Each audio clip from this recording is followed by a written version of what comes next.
여호와 샬롬이 됩니다. 인사합시다. 여호와 샬롬. 우리 정근사님도 여호와 샬롬. 이근사님 여호와 샬롬. 우리 강사님 여호와 샬롬. 이명사님 사모님 여호와 샬롬. 예.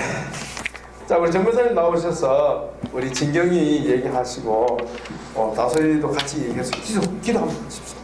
자, 나오실 때 성령 기름을 미실 줄 믿습니다. 박수. 편안하게. 예, 권사님 조금 말씀하시고 기도하겠습니다. 좀 두 아들로 인해서 제가 너무 마음이 힘든데 아들 문제를 통해서 제가 나의 우상이 아들이었다는 게 강력한 우상이었다는 것들을 제가 깨달았습니다. 그래서 저는 우상이라고 생각 안 했었거든요. 왜냐면 다른 엄마들처럼 아이들한테 많이 연연해하거나 막 이렇게 떠받들어 키우지 않았고 그래서 저는 제 우상이라는 걸 제가 깨닫지를 못했었던 것 같습니다. 근데 네, 요번에 이제 우리 아이가 사고를 치면서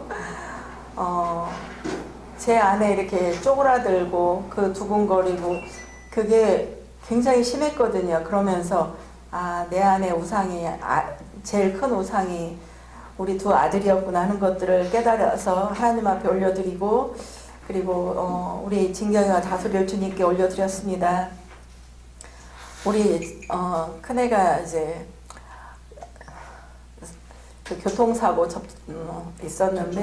접촉사고 있었는데 그거는 하나님 그냥 은혜로 잘 해결이 돼서 가운데 있었는데 그 문제는 어떤 계기를 통해서 만났던 이제 사람이 있었는데 분명히 뭐 둘 다 사귀거나 그런 상황은 아니었던 것 같아요. 근데 이제 가방에 커피를 쏟음으로 인해서 근데 계획적이었던 것 같아요.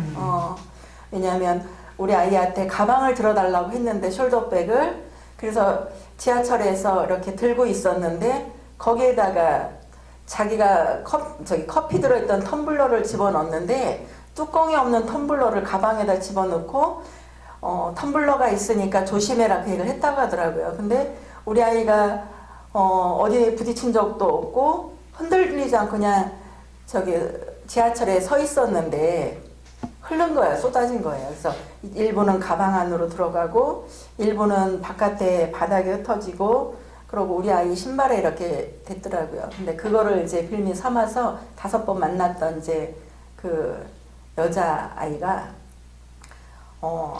우리 아이를 이제 완전 범죄자 취급하고 윽박지르고 그러고 물어내라고 자기 가방이 명품 150만 원짜리인데 물어내라고 지하철에서 내려서 자기네 집 근처 공원에서 벤치에 앉아가지고 그랬나봐요. 그런 과정에서 얘가 미안하다 어떻게 하면 되겠냐고 그러니까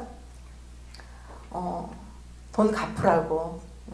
근데 뭐 우리 아이가 학생이 그러니까 돈이 없으니까 그랬더니 뭐 다른 사람 같으면 이래서라도 갚고 그런다고 할 텐데 뭐 찌질하다는지 뭐 하든지 막 인신공격하면서 그랬나 봐요. 그러면서 우리 아이 그 전 교통사고 그것까지 들먹이면서 우리 아이를 완전 범죄자 취급하면서 그러니까 우리 아이가 그러면 어떻게 했으면 좋겠냐. 그러니까 지금 당장 통장에 얼마 있냐 그것부터 확인하고 그 이제 돈을 달라 해서 우리 아이가 이제 한 달 용돈 받은 걸 30만 원을 찾아줬어요. 그러고 그것으로 끝나지 않고 앞으로 또 어떻게 할 거냐. 그러고서는 5시간을 시달린 거예요. 제가 느낌이 이상해서 전화를 했는데 전화가 계속 거절이 되더라고요. 그래서 굉장히 불안했거든요.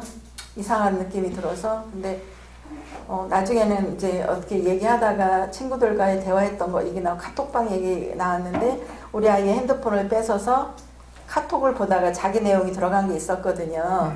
친구 3명이, 그러니까 우리 아이와 친한 친구 2명이 이제 나누었던 이야기 중에 뭐 만나는 사람이 뭐 누구냐, 몇 살이냐, 뭐 하는 사람이냐, 전공이 뭐냐 그 정도예요. 그러고 그러면 결혼할 사이냐, 그러니까 우리 아이가 아니다. 결혼은 나는 학생이고 아직 공부해야 되고 그리고 논문 준비하기 전까지만 만날 거다. 그런 내용이 있었는데 그 내용이 이제 일단은 기분이 상하잖아요. 상대방이.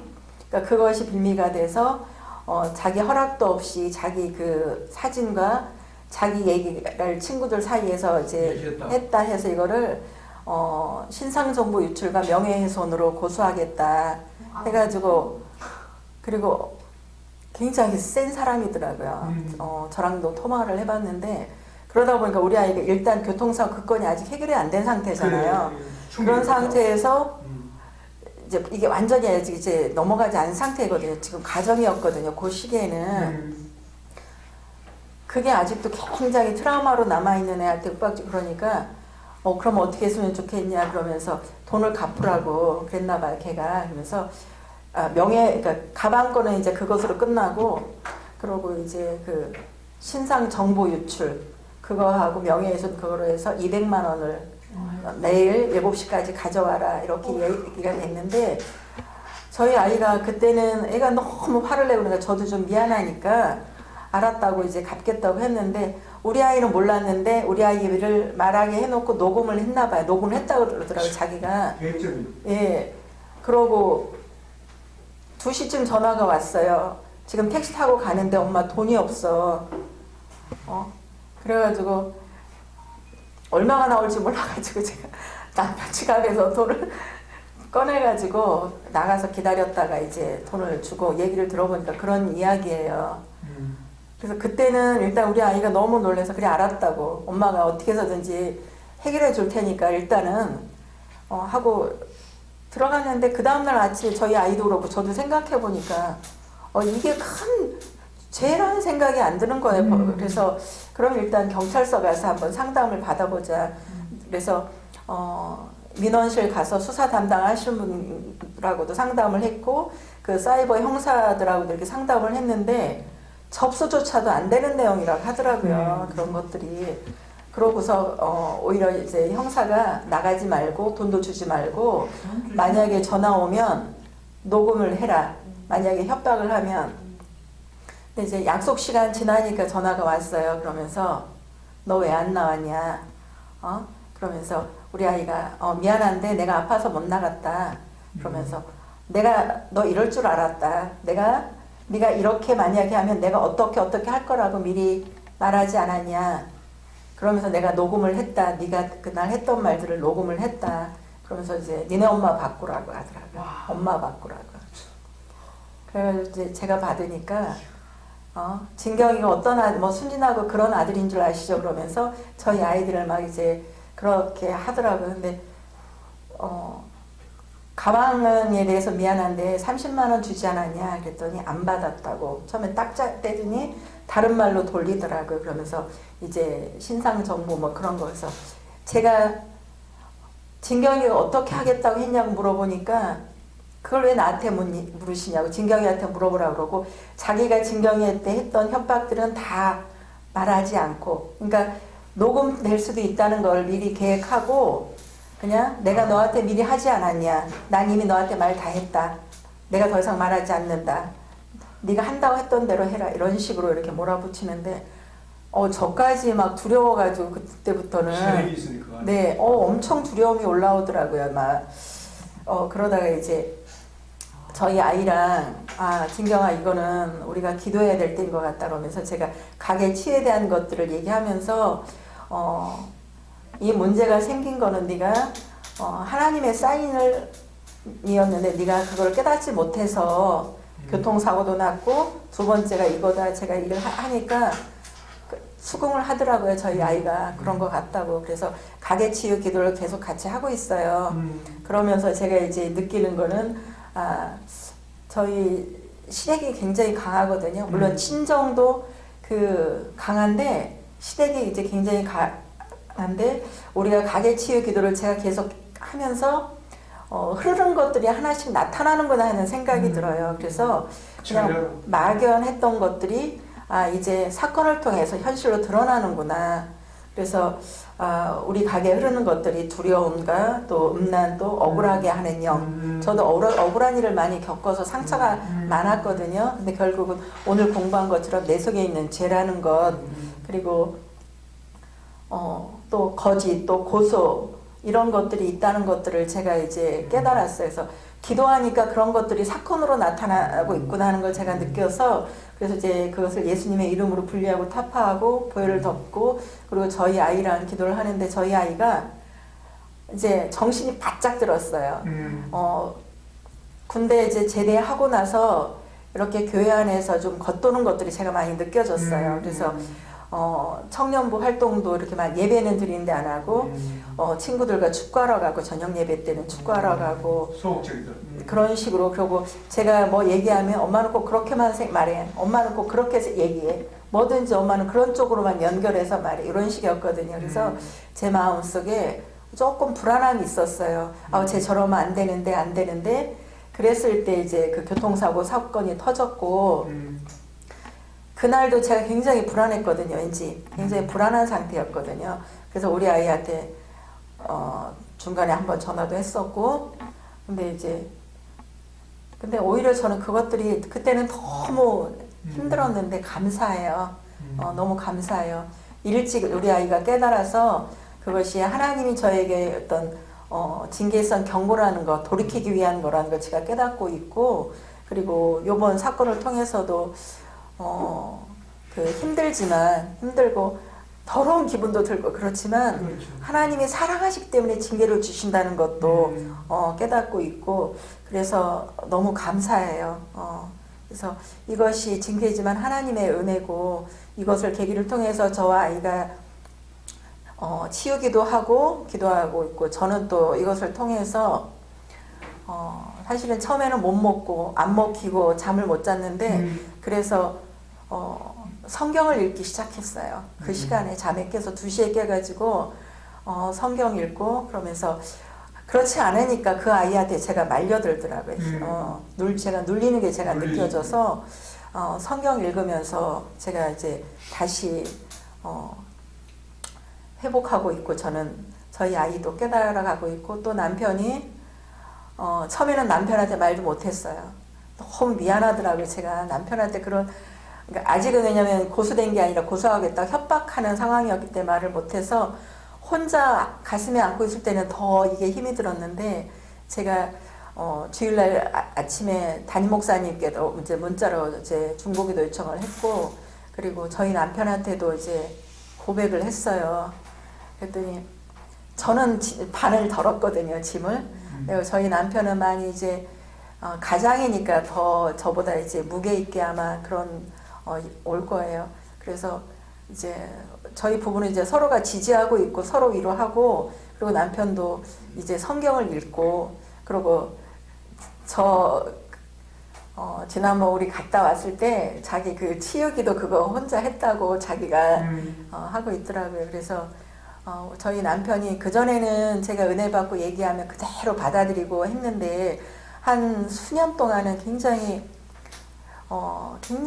답답할 정도로 막혀 있었거든요. 그러고 항상 눈에는 힘이 들어가 있고 말에도 힘이 들어가 있고 그래서 제가 그것 때문에 좀 힘들어하고 그랬는데 요즘 저희 남편이 그것들이 빠져나가고 그리고 저희 남편도 이제 아이들 때문에라도 이제 자기가 기도해야 되고 우리가 하나야 된다는 걸 이제 깨닫는 것 같아요. 그래서 저희 남편도 그전엔 제가 성경 읽자 그러면 방으로 잔다고 들어갔는데 자기도 이제 소파나 앉아서 성경 읽고 있고 그래서 하나님이 원하시는 게 이런 거였구나 하는 것들을 깨닫고 있습니다. 그래서 사실은 너무 힘들었는데 그리고 보면 저희 남편이나 저나 또 우리 아이들이나 이렇게 어떤 문제 가운데 그런 저기들은 아니거든요. 누구랑 부딪히거나 뭐 그런 적은 아니고 그리고 다른 형제들도 많지만 다 교회 안 다니고 근데 사건 사고가 저희 집이 제일 많은 것 같은 느낌이 드는 거예요. 그래서 처음에는 조금 불편한 마음도 올라왔는데 그럼에도 감사한 건 우리가 기도하고 있기 때문에 깨어 있으니까 하나님이 우리 가게에 흐르는 그런 것들을 사건을 통해서 드러나게 하셔서 그거를 이제 제거할 수 있게 그런 은혜를 주시는 것 같아서 너무 감사하고 제가 많이 무뎌졌었는데 이것을 통해서 하나하나 저를 깨닫게 하고 이제 민감하게 하시는 저의 훈련의 과정이라는 것들을 깨닫게 돼서 너무 감사합니다. 예, 네. 박수. 기도해 주지. 제가 요즘 한 한두 달 정도 이제 연애를 하고 있는 사람이 생겼습니다. 네. 네. 사실은 아까도 제가 이렇게 갑자기 밥을 먹다가 뛰쳐나갔는데 배도 막 너무 막 부대끼고 막 밥 먹는데 그런 거를 하니까 너무 불편하고 부대끼고 이래서 들어가기도 싫고 엄마랑 얼굴 마주치기가 그냥 싫어서 한두 달 동안 진짜 엄마랑 사이가 정말 너무너무 계속 안 좋았었거든요. 집에서. 저도 그렇고 저랑도 엄마랑도 안 좋고 은연이랑도 엄마랑도 안 좋고 굉장히 집에 그런 게 있어서 그냥 되게 불편하고 부대끼고 해서 들어가기는 싫고 이따가 뭐 엄마 들어가면 그냥 다시 강의나 들으러 가야겠다고 계속 동네에 이렇게 편의점에서 음료수 사 먹고 이제 앉아가지고 산책하고 운동하고 돌아다니고 이러고 있었는데 근데 갑자기 그냥 그런 생각이 드는 거예요. 내가 왜 아까 그 자리를 왜 박차고 나왔지? 나는 잘못한 게 없는데 그렇다고 엄마가 그 자리에서 나한테 막 뭐라고 나한테 얘기를 한 것도 아닌데 그냥 근데 아까 그 강의를 들으면서 딱 이렇게 내 안에 죄가 올라와서 내가 아까 그 자리를 박차고 나왔구나 싶은 생각이 들더라고요. 그리고 그냥 곰곰이 앉아서 생각을 해봤어요. 편의점 앞에 앉아서 생각을 해봤는데 내가 왜 그렇게 나왔을까? 내가 조금 더 마음속에 죄가 없었고 좀 더 지혜롭게 성숙하게 현명하게 대처를 했더라면 그 자리에서 그냥 지금 내가 좋아하고 만나고 있는 남자가 엄마가 싫어할 이유가 사실 한 가지도 없는데 능력도 좋고 신앙도 좋고 부모님도 신앙도 있으시고 서로 너무 사랑을 또 하고 있고 그리고 또 너무 사랑을 받고 이쁘게 봐주고 있는데 엄마한테 내가 차라리 그렇게 얘기를 하던가 엄마를 설득하던가 엄마가 싫어할 이유가 한 가지 마음에 안 들을 이유가 사실은 없는데 그런 거를 엄마랑 대화를 하고 이렇게 해야 되는데 그냥 제가 계속 엄마 자체를 밀어내는 거예요. 엄마에 대한 상처가 있으니까. 근데 어렸을 때부터 있던 그런 상처가 있으니까 그게 제 안에 죄로 올라와서 엄마랑 뭔가 대화를 한다던가 엄마랑 뭔가 얘기를 한다던가 이런 게 아니라 무조건 그냥 엄마를 밀어내는 세력이 엄마와 함께 있기 싫어. 엄마랑은 말이 통하지 않아. 엄마는 날 답답하게만 여겨. 이렇게 해서 그 자리를 박차고 이제 나왔었다는 걸 아까 좀 느꼈어요. 그리고 아빠한테도 아까 전화가 와서 빨리 들어오라고 2시부터 수업한다고 이렇게 하시는데 아빠도 그 말씀하셨어요.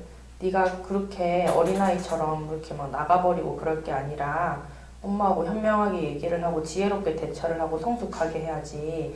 네가 그렇게만 하면 아무것도 해결이 되지 않고 그러면 네가 미련한 거라고. 근데 그 말도 참 사실은 되게 와닿더라고. 그리고 아빠는 또 엄마한테는 얘기를 하지 않았지만 아빠는 한 2번, 3번 얼굴을 보셨거든요. 아빠랑 주말마다 제가 뭐 서울에 배우러 가던 프로그램이 있었는데 그거 끝나고 이제 그 교회 앞으로 이제 그 센터 앞으로 그 청년이 와서 아빠랑 얼굴도 보고 이렇게 하고 사실은 또 아빠는 또 지지를 해주고 계세요. 제가 이제 아빠한테 계속 주말마다 얘기를 하고 뭐 에피소드라던가 대화라던가 그런 얘기를 계속 아빠랑 되게 진지하게 재미있게 대화를 하다 보니까 아빠는 오히려 저에 대해 그런 좋은 말씀을 해주시고 아빠가 어느샌가 저한테 이제 마지막에는 그런 말씀을 하더라고요. 은양이가 진국을 만났구나. 딱 그 말씀을 하시더라고요. 그리고 지지한다고 하시는 건 처음부터 어떤 거든 지지를 한다고 했는데 마지막에 말할 때는 은양이가 진국을 만났네 이러면서 네가 너한테는 참 베스트인 남자를 네가 만났구나라고 아빠가 딱 그렇게 저를 인정을 해주시고 존중을 해주시니까 굉장히 마음이 편안해졌는데 엄마랑은 근데 계속 뭔가 대치가 되고 대립이 되다 보니까 그런 여러 가지 일들이 있었어요. 근데 사실은 뭐 이번 주 주일날 저 이제 지구촌 교회 그 본교회에서 설교를 하시는데 목사님 말씀이 부모들아 너희 자녀를 노엽게 하지 말고 오직 주의 말씀과 훈계로 양육하라 그 말씀을 하셨는데 그러면서 하시는 말씀이 옛날 같았으면 이제 그 설교를 들을 때 엄마가 생각나고 우리 엄마가 나한테 저랬으면 안 되는데 우리 엄마가 잘못했어 이런 게 먼저 올라왔을 텐데 정말 저도 이제 많이 치유가 됐다고 느낀 게 그 주일 설교를 듣고 있는데 엄마에 대한 원망이나 미움이 진짜 하나도 안 올라오고 그 말씀을 들었을 때 그냥 제가 이제 회개가 되는 거예요. 학원 아이들이 생각이 나고 내 애들은 아니지만 하나님 아버지의 마음으로 진짜 이 학원에 맡겨진 그 아이들을 사랑해야 되고, 그리고 엄마가 저한테 잘못했던 상처나 그런 뭐 미움이나 그런 과거가 생각나는 게 아니라 엄마가 그래도 나를 엄청 이제 진짜 사랑하는구나. 부모님의 저 나를 위해서도 죽을 수 있는 게 뭐 부모의 사랑이라는데 그게 그렇구나 하면서 엄마에 대한 사랑이 진짜 계속 올라오는 거였는데, 설교가 그거였거든요.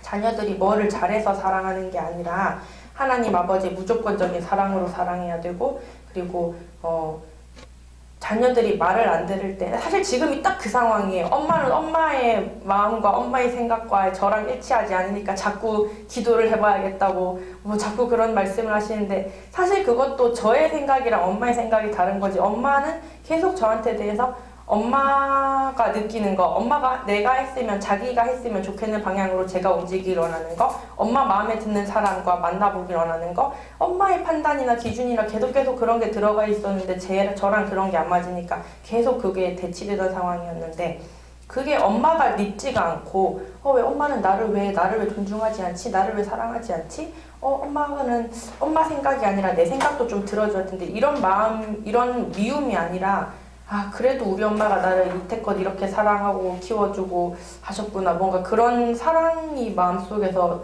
송글송글 이제 올라오더라고요. 그래서 주일날 예배를, 설교를 끝내고도 엄마랑 아빠한테 전화를 각자 걸어서 엄마 내가 이제 설교를 들었는데 엄마 너무 고맙고 사랑한다고 그런 이제 고백을 사실은 했었어요. 그래서 어떤 또 길로 엄마가 될지 모르지만 그래도 엄마를 너무 사랑하고 참 진심으로 고맙다고 그런 말을 바로 주일날 했었는데 근데 오늘 또 그 자리에서 엄마가 막 또 그런 말, 사실 권사님이 계속 하시는 말, 뭐 끌리는 게 같은 상처가 있고 같은 어둠이 있기 때문에 그 연길이 자꾸 끌린다고 엄마가 계속 그런 말을 막 2달 내도록 하셨는데, 그 말을 순간 들으니까 마음이 너무 불편하고 우리 엄마, 그러면 또 저는 제 순간적으로 우리 엄마 또 이렇게 정 권사님 말씀을 들으시면 또 집에 가서 거발하고 하나님 응답이라고 네가 그렇게 하면 안 된다고 엄마가 계속 그 말할 때 내가 너무 갑자기 피로해지는 걸 계속 이제 그 말씀을 하시고 계셨거든요. 뭐 좋다고 이제 네가 끌리는 건 너의 진짜 모습이 아니라 네 죄 때문에, 그 남자 똑같은 죄 때문에 자꾸 끌리고 똑같은 상처로 우리는 모르지만 그렇게 끌리고, 그걸 2달 내도록만 말씀을 하시는데 그래서 제가 순간 그 자리에 이렇게 너무 마음이 무겁더라고요. 죄송해요. 그래서 이제 그렇게 된 상황이었는데, 그리고 이제 편의점에 이제 산책하고 돌아다닐 때 이제 그 생각이 이제 2번째는 들었어요. 물론 처음에는 나의 거짓장, 나의 상처, 나의 죄성, 그런 어두움 때문에 서로가 서로에게 당연히 끌릴 수 있다고는, 그런 건 당연히 저도 이제 배웠고 인지도 하고 느끼기도 하는데, 이제는 이제 그런 생각이 드는 거예요.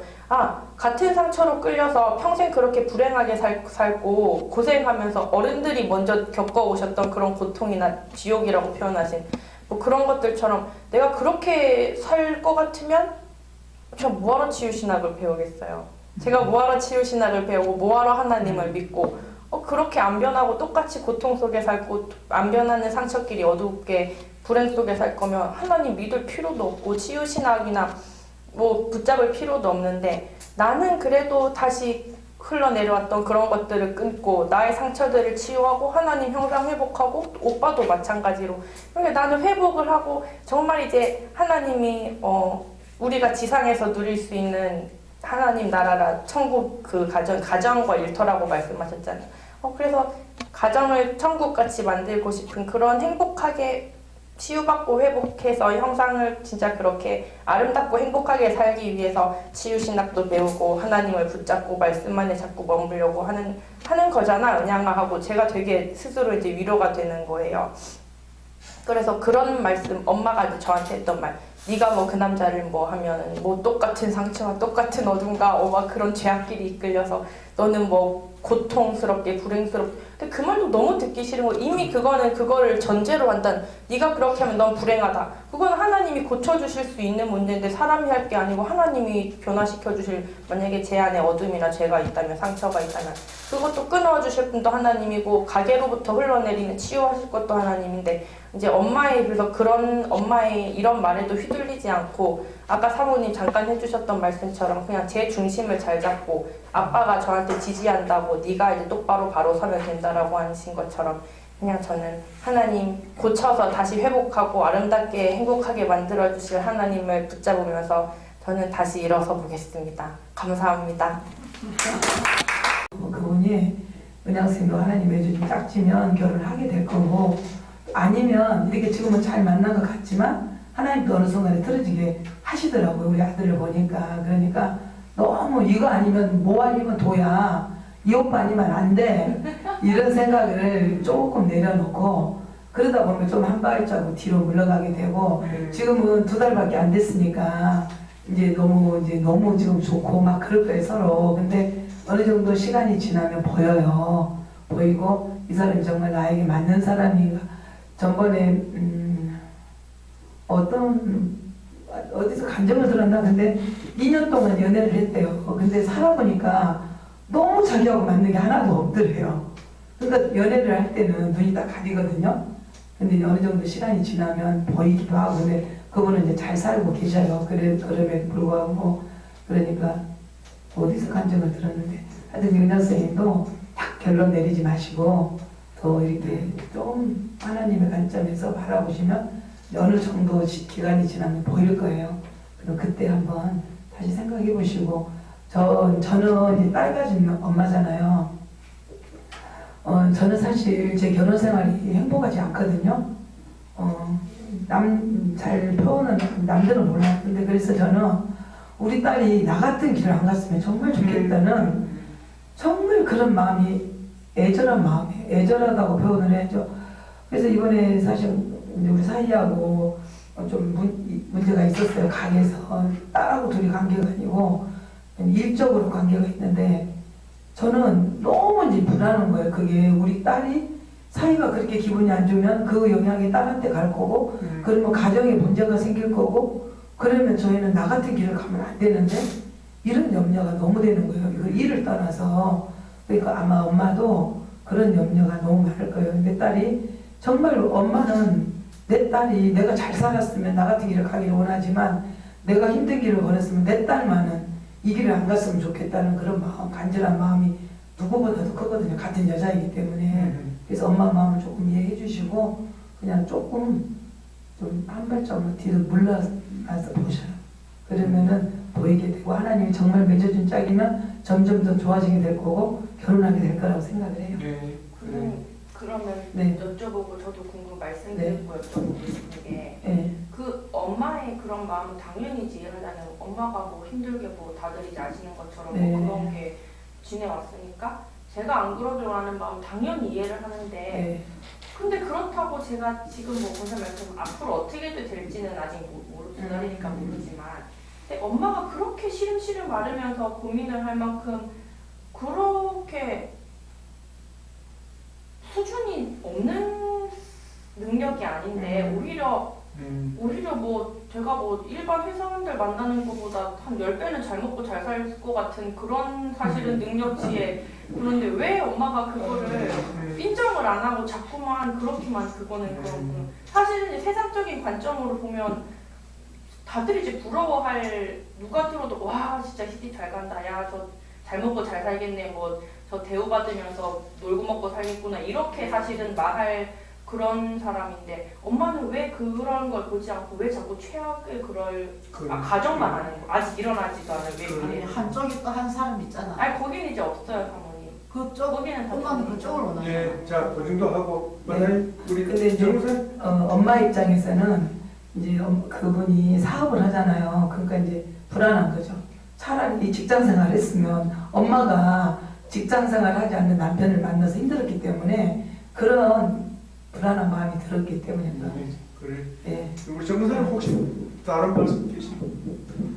저는 딸이 없으니까 그 부분에 대해서는 생각 안 할 것 같고 단지 이제 어쨌든 우리 그러니까 은양 선생님이 굉장히 건강하다는 생각이 들었어요.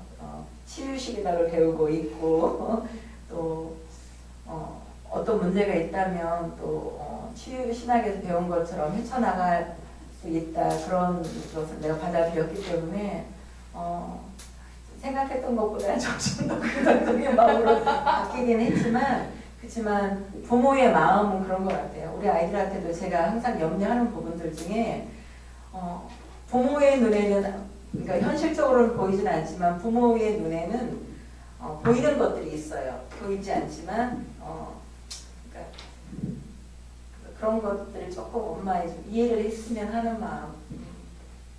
그렇지만 기도하면서 아직은 이제 둘러밖에 안 됐으니까 딱 이렇게 결정하지 말고 좋으면 좋은 대로 지금 만나고 좋은 만남을 갖고 대신에 이 사람 아니면 지금 그런 마음 갖지 말고 왜냐면 그거 자체가 내 감정을 묶어버릴 수 있는 거거든요. 사실 일단 그냥 지금은 그 만남에 그러면 잘 만나면서 서로 이렇게 알아보는 시간을 갖는 건 좋잖아요. 그죠?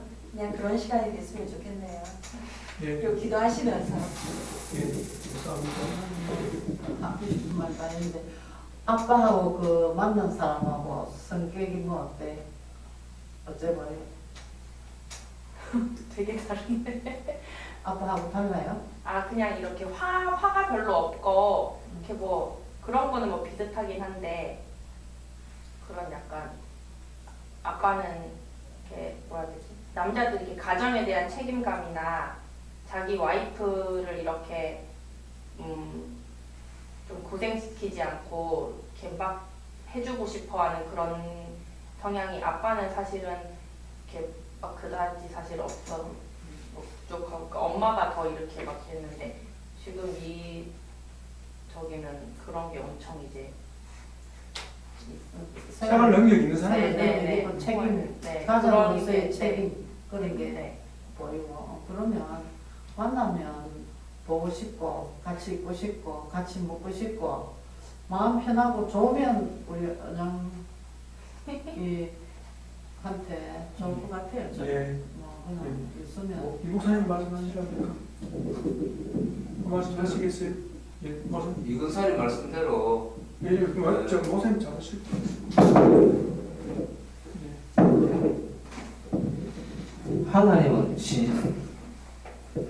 하나님은 그냥 오로지 신실하시지만 사람에게는 신실함이 없다 그랬거든요. 우리는 믿음이 없을지라도 하나님은 일향 믿으시니 옛날에 그렇게 되어 있거든요. 아마 디모데서지요. 예, 자기를 부인함이 없으시니라 하나님은 사람은 자기를 부인하게 되어 있거든요. 또 부인해야 되거든요. 지금 현재 내 마음이나 지금 현재 그 사람 마음이 영원한 건 절대 아니거든요. 이건 뭐 인류의 그는 공통된 지식이거든요. 그래서 그 문제에서 우리 이사님 말씀하신 대로 너무 지금 현재 내 생각에는 그 사람 생각에도 너무 자신감 갖는 거는 그건 교만이고 그거는 무지지 오히려. 그래서 겸손하게 지금 우리의 마음이 항상 이런 건 아니다. 그래서 단지 하나님께 맡기고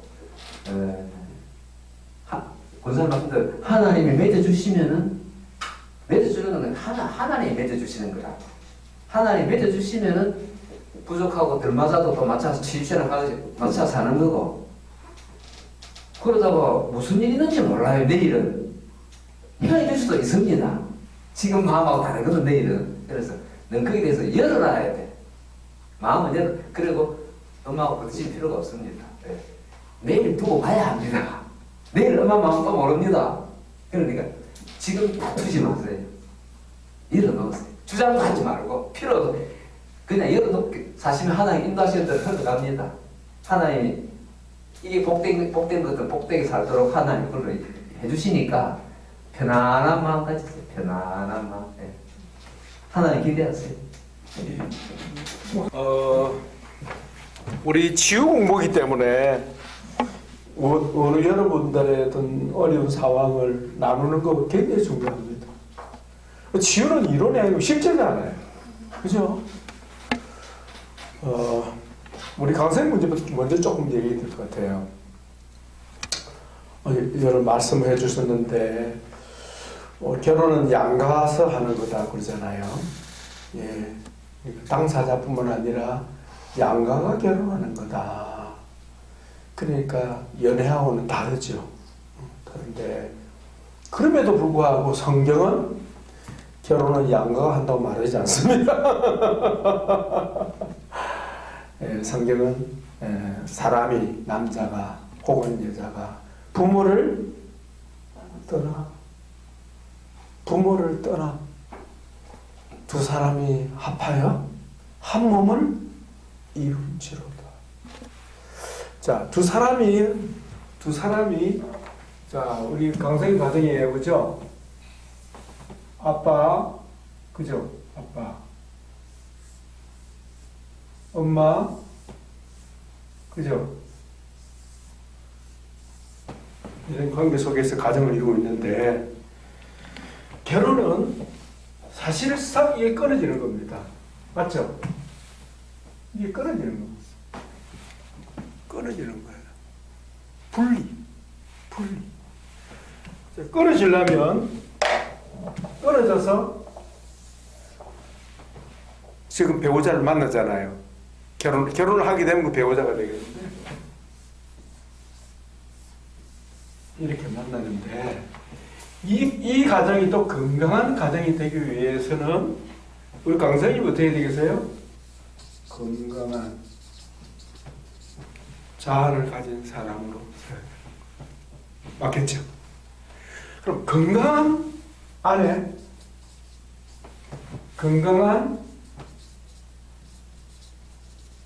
남편 되는데 지금은 하나님께서 준비하고 계신다. 예. 그러니까 어머니와의 갈등도 그 중에 일익을 감당하고 있다고 믿는 거예요. 어머니가 내가 하는 길을 막 막는 게 아니고 막 따지고 있다 지금. 어떻게? 건강한 아내가 되도록 또 자녀를 낳으면 건강한 어머니가 되도록 그죠? 하나님은 가지고 계신다. 그렇게 믿으세요. 그러니까 치유가 뭡니까? 관점을 바꾸는 거예요. 어떻게? 우리 하나님이 우리 강사님을 건강한 아내로 만들기를 원하지 않겠어요? 그 하나님 뜻이거든. 그럼 나는 그 길로 가야 되는 것이고, 맞죠? 하나님 그 길을 또 인도하고 계시겠죠? 그렇다면 내가 그런 관점으로 보는 것은 합당한 거예요. 맞죠? 심지어 어머니가 역풍이 될지라도 그 역풍은 나를 비상하게 만드는 이렇게. 비행기가 역풍이 없으면 어디 하늘 올라갑니까? 그죠? 예. 그렇게 생각했으면 좋겠다, 어머니를. 그래서 어머니의 관계 힘듦은 쭉 성장 과정 속에서 왔던 부정적인 감정이 남아있고, 우리 속에 재성이 있기 때문에 올라와요. 예, 올라옵니다. 누구든지 올라오게 돼 있어요. 예. 그게 그냥 악하다 그렇게 생각하지 말고, 내가 간호사님한테 얘기했어요. 원장이 너무 잘하고 있다. 나는 우리 아이들 보면서 그러는데, 아빠보다 니만 할 때 아빠보다 니가 훨씬 더 잘하고 있다. 그럽니다. 그럴 가능성이 상당히 많잖아요. 그래서 건강한 가정을 이루기 위해서 지금 준비하는 것이 가장 중요한데, 그건 뭐냐면은 경계선이 분명한 사람이 되어야 되는 거예요. 배웠죠? 자아치유에서 배웠죠? 자아치유에서 가장 중요한 핵심 부분 하나가 경계선입니다. 어머님과 나 사이에 뭐가 있어야 돼요? 경계가. 근데 어머니는 이 모성애가 강하다 보니까 이 경계선을 좀 침범해. 네. 권사님 안 그렇습니까? 맞습니다. 자기도 모르게 경계선을 침범해요.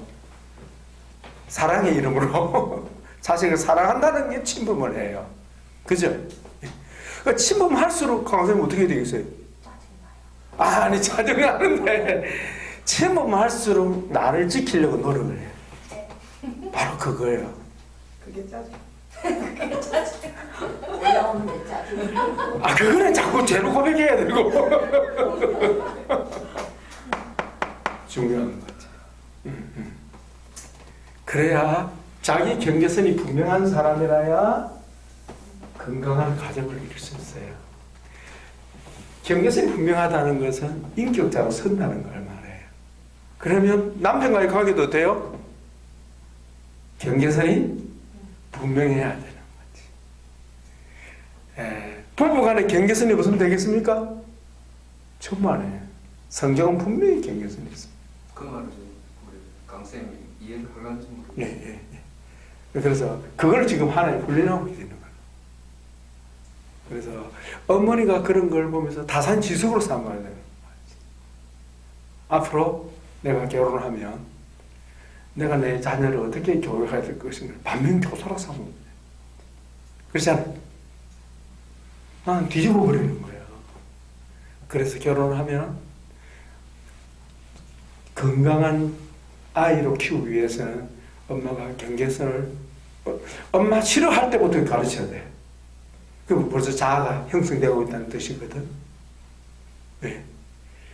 그래서 건강한 아이로 지나치게 남을 의존하지 않고 오직 하나님만 의지하는 사람으로 세우도록 내가 그 역할을 해줘야 되는 거예요.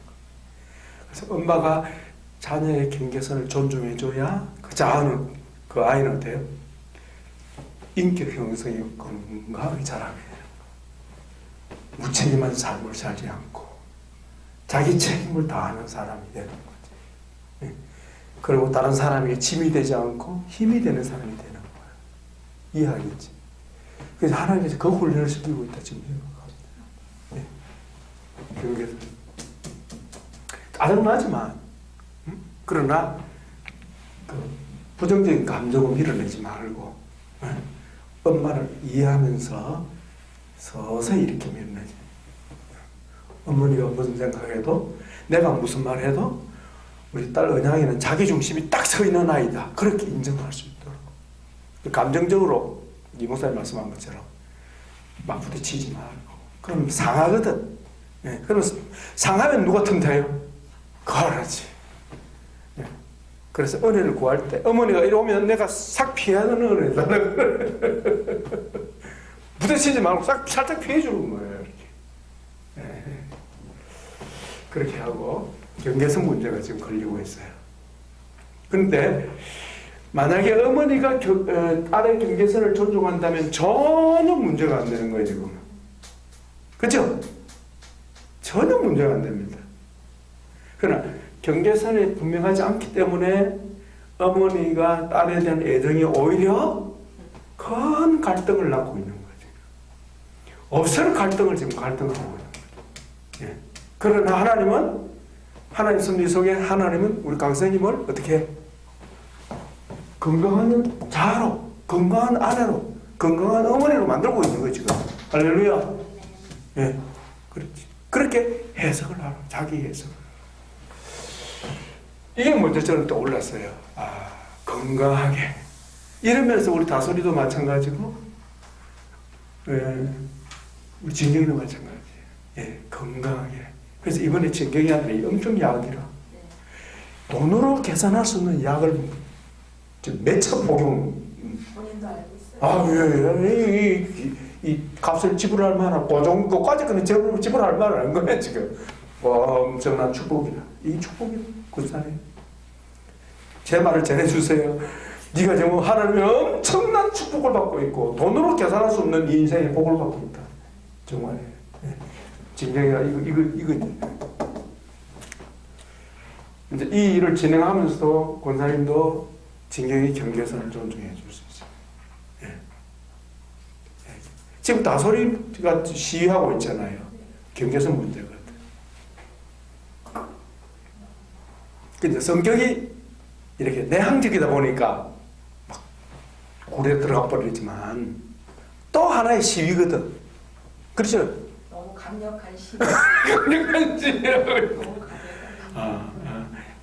어리니까 그런 거죠. 성숙하면 이제 거기서 깨어나오죠.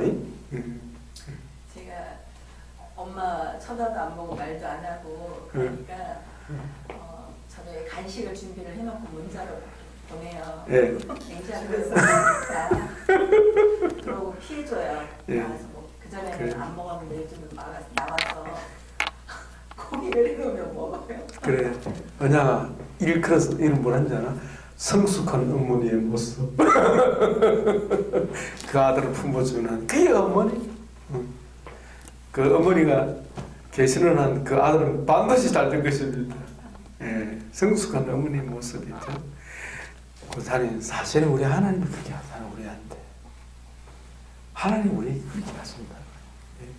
예. 하나님 모습을 보여주는 거예요. 자존심 상할 때 좀 상하지. 아니 우리 예수님은 얼마나 자존심 상했겠어요. 저거를 구원하러 왔는데 밀어내니까 밀어내잖아요. 그게 죄인의 모습이거든. 자기는 얼마나 살아가는데 그 어머니 밀어내니까 이게 죄인의 모습이거든. 또 하나는 이제 우리 강선생님 얘기를 하나만 더 할게요. 제가 100% 옳다는 얘기는 아니고 제 인생 경험을 들은다면 우리가 성경에서 배우죠. 사랑에는 두 가지 있다고 그랬죠. 하나는 아가페와 하나는 필레오. 그죠?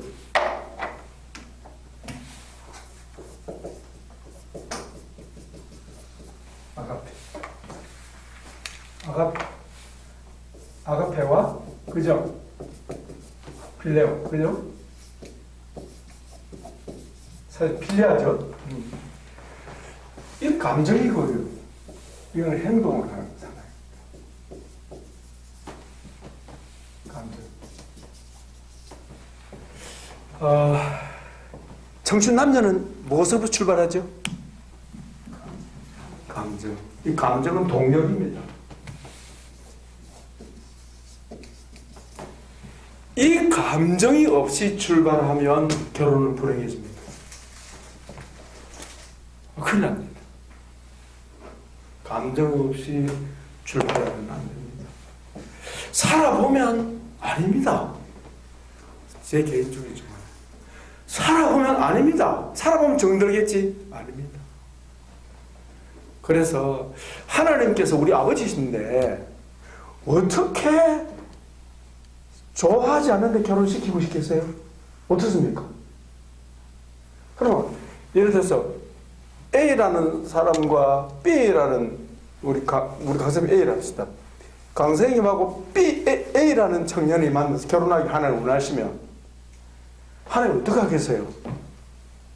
하나님 하시는 일이 뭡니까? 마음을 열어서 그렇죠. 감정 감정이 일어나게 만드는 이 성령님의 역사입니다. 나는 별거 없구만 한데 그 은혜는 어때요? 마음에 드는 거예요. 그게 기본입니다. 그게 없이 하면요. 아니 처음에 불부터도 가다가 꺼지는데 안 그렇습니까? 불부터도 꺼지는데 근데 하나님 그 불을 붙여주신다고요. 어느 정도로? 콩깍지가 씌일 정도로. 원래는 결혼은 이게 확 씌어야 되는 거예요. 이게 씌어야지. 그 하나님은 짝짓기를 씌게 만들어버리는 거라. 나마 당신은 무조건 좋다. 그래 돼야 되는 거야. 왜 결혼하는데 나 너무 사랑한다. 그 사람은 못 살 것 같아. 그래가지고 결혼을 해야지. 그거 없이 결혼하면 안 되는 겁니다. 왜 부자들의 결혼이 이렇게 불행합니까? 정략 결혼입니다. 선한 부모들이 다 많았어요. 그래 아들하고 딸하고 어때요? 재벌 2세 딸 아들을 몸만 가는 거예요. 몸만 빌려주는 거야. 뭘 위하여? 가문을 위하여.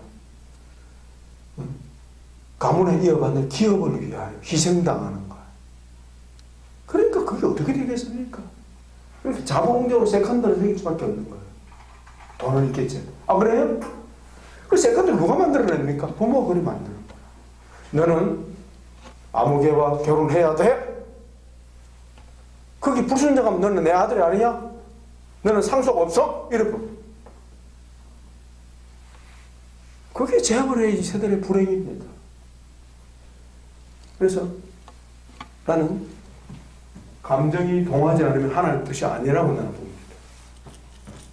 누가 말해도 나는 자신 있게 말할 수 있어요. 감정이 동하지 않으면 하나님 감동 아니다. 감동 아니다. 내가 하나님이라도 아니 내 사랑하는 아들이 사랑하는 딸하고 결혼하는데 감정이 안 동하게 만들어 결혼시키겠습니까? 어떻게 생각합니까? 권사님 어떻게 생각합니까? 저는 결혼이 안 된다고 생각해요. 안 되지, 안 되지. 정략 결혼이 아닌 이상은 그럼요. 안 되죠. 권사님 보세요. 우리 저 정기사님하고 만날 때 마음에 안 가게 결혼했겠습니까? 왜냐 물어봐요. 결혼도 지금 삐뚤어져서 그렇지 마음에 안 들어서 그렇지 옛날에는 뭐 뿅 한 사는 거예요.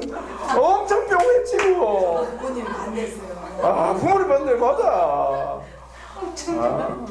우리 사모님 뭐 이상한 거 물어볼 필요 없고 정선생 마찬가지죠. 예. 저는 뭐 더 말할 거 없고 아니 감정이 안 동하면 결혼하면 안 됩니다. 안 됩니다. 그건 하나님 뜻 아니에요. 마음의 짐이 아주 덜어졌어요. 솔직히 나는요 우리 김 목사님 만날 때 초신자가 돼가지고요 결혼을 위해서 기도 한 번도 안 해봤습니다. 할 줄 모르니까. 근데 왜 결혼했는데 내 마음이 통하니까. 근데 솔직히 우리 저 사람 만나기 전에 하도 중매가 들어와가지고 만날 아가씨가 있었거든요. 아가씨 있었어요. 그분은 장로님의 딸이에요. 나를 엄청 좋아하는 거라. 나는 그 사람 마음에 하나도 안 들어. 그런 자세히 우리 김 목사님 나타나니까 나는 가버리는 거야. 그걸 누가 주장합니까? 하나님. 하나님 그래. 네. 그래서 사실은 어떤 면에서 결혼은 따지는 게 아닙니다. 계산? 무슨 계산? 계산이 맞습니까? 아니 주판 탱긴다고 해서 맞아지는 겁니까? 안 맞아지죠. 결혼은 무슨 맞아집니까? 병원하면 가는 거지 뭘. 그 말이 하고 싶지만 또 그래서 그런데. 자, 선생님 자기 중심을 딱. 그래서 그 주장을 내 경계선을 내가 못 지키면 결국은 두고두고. 그러고 부모는 두고두고 원망받습니다. 그 일을 내가 왜 합니까? 우리 동료이 안나 결혼할 때 마찬가지.